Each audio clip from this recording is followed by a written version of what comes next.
Are you ready for pain? Are you ready for suffering?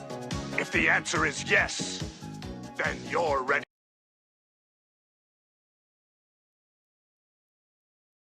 Yes, actually, a couple weeks ago. But before I share the story, there's something I want you to know. I am not sharing this story to tattle on anyone. I am not hurt by this anymore. I have already processed it. And so I do not need I can't believe they did that. I can't believe they said that. I don't need any of that. But I have been wanting to share this story since it happened. And this seems like a good opportunity. So here we go. I just started teaching at a new yoga studio about 2 months ago, and one of the people who work there approached me behind the front desk and asked me a question. They prefaced by saying, "Hey, can I ask you a personal question?" I'm totally game for personal questions, always. So I said, sure. And this person proceeded to tell me that they are a holistic nutritionist, and already I was like, oh, fuck, here we go. And that one of their clients has just recently lost 70 pounds, to which I replied, oh, okay, because I don't congratulate weight loss. I think that's very creepy and weird to do in our culture, so I haven't done it in years. And she was a little taken aback by that. And then she said, and she's kept it off. And I said, oh, okay, get to the point, you know? and then she said, but she's been keeping it off, without my help, she's doing great on her own. And I said, okay. Then they said, so I know you teach yoga and sculpt, and so, obviously you're into health. I did note the pause. And I'm just curious if that's something you want to learn more about and take part in. And without missing a beat, I have never heard this come out of my mouth in my entire life. I said to this person, thank you so much for asking. I'm actually not interested in weight loss. To which they replied, okay. Like someone shit on the floor. This person does not know my last name, doesn't know what my favorite movie is, offering weight loss services. Yay. And I was a little bothered by it. I was a little hurt, but also I'm acutely aware of the waters that we swim in. I know that fat phobia lives in all of us, the way white supremacy makes room for everyone at the table, no matter what your race is. Fat phobia makes room for everyone, no matter size, shape, weight, race, whatever. So I processed it with people that I love and trust and that are safe. Got past it. Great. The next week, same person approaches me behind the front desk and says, hey, I hope you're not offended by what I'm about to say, which that would be your cue to just not say anything at all if you're going to start a sentence that way, but whatever. They said, I've never met anyone who's more comfortable in their skin. And I said, what makes you think that I'm comfortable in my skin? And they were stumbling over their words, and they said, well, when someone is your size, I've just never met anyone your size who's not interested in losing weight.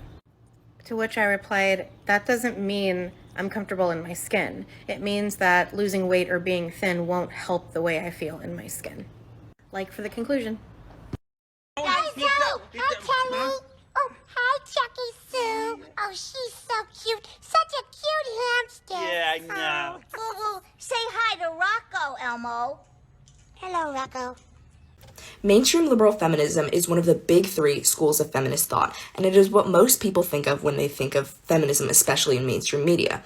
Liberal feminism is incredibly white-centric, ignores intersectionality, ignores women of color, and it focuses on the white women's burden, and has popularized problematic branches of feminism like white feminism and choice feminism.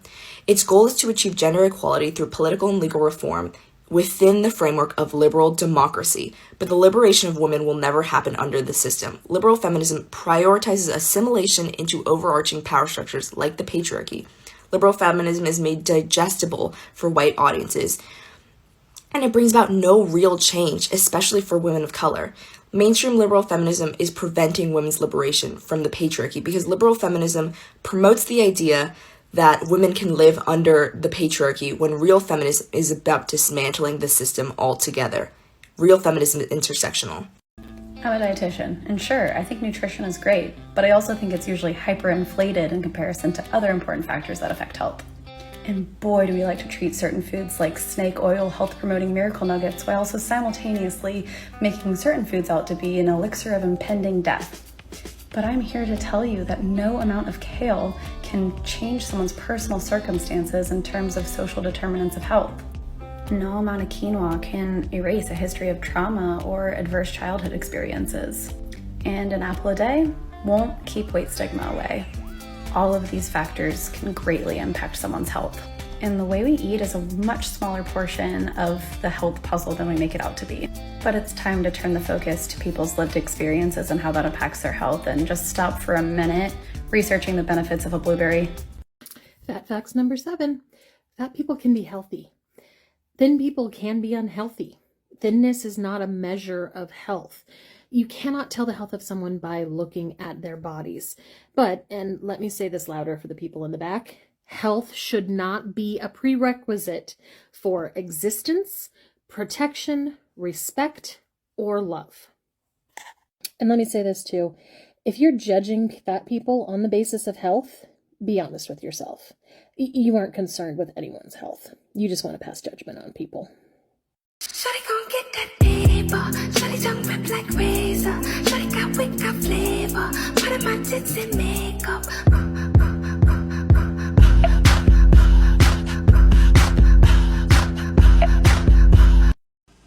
Early today, I posted this video, and it got a lot of views. However, just now, TikTok removed the sound. However, they didn't remove the sound from her original videos. However, they did remove the sound from this gentleman's video who responded to this video. I went back, and TikTok, for some reason, removed his sound. His sound, he didn't say anything derogatory. He was just reading her for filth as she should have been read.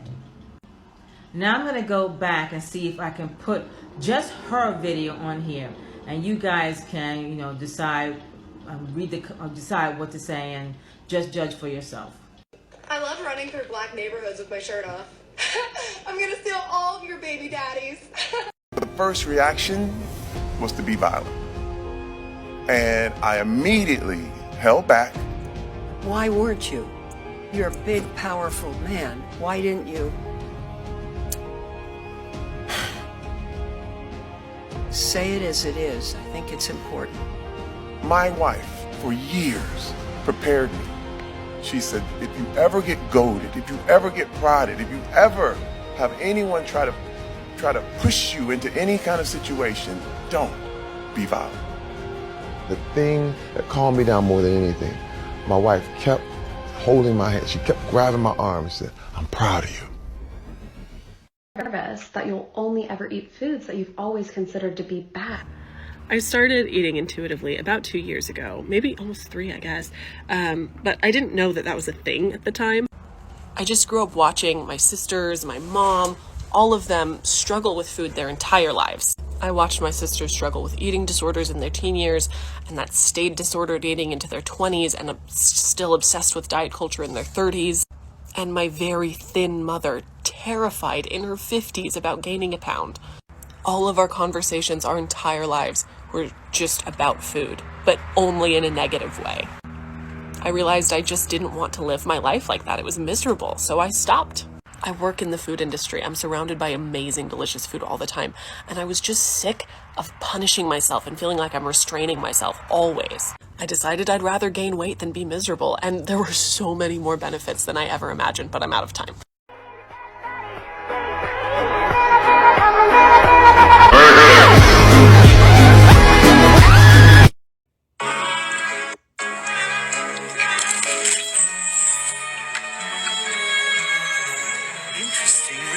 There's literally no research to support that losing weight increases your health. The reduction of adipose tissue specifically increases your risk for type 2 diabetes, heart disease, and things like osteoporosis. People that care about their health don't put their health at risk by engaging in dieting activities. So unless you have a diagnosed medical condition where losing weight is literally the only way that you will get better, losing weight is not healthy. It doesn't benefit your physical health in any way, shape, or form. And when most people say that they're losing weight for health, what they really are talking about is their overall general well-being. And research doesn't support that. Research supports that no matter the body size, if that body is engaging in regular exercise and eating balanced, nutritious meals, they will live longer, happier, healthier lives. Health has absolutely nothing to do with the amount of fat on your body. And people that actually care about their health would stay up to date on that kind of research.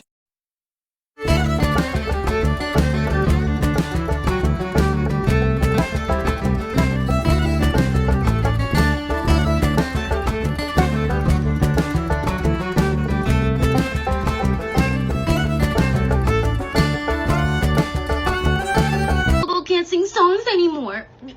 Not because let's talk about it. This is a perfect perfect example of reactive narcissistic abuse, racism edition. You guys, the agitators, non-black women and white women under the sound, purposefully antagonizing black women, purposefully creating racist environments in your comment section that attack black women, and purposefully stealing representation that you guys know we very much need in order to get a reaction out of black women. And the minute we react and we defend ourselves, you guys want to victimize yourself, talking about, oh my god, I guess we can't sing a song anymore. You guys knew very well it was never about just singing the song. It was about stealing representation and purposefully antagonizing us and basically weaponizing the song and use it to promote your fucking racism.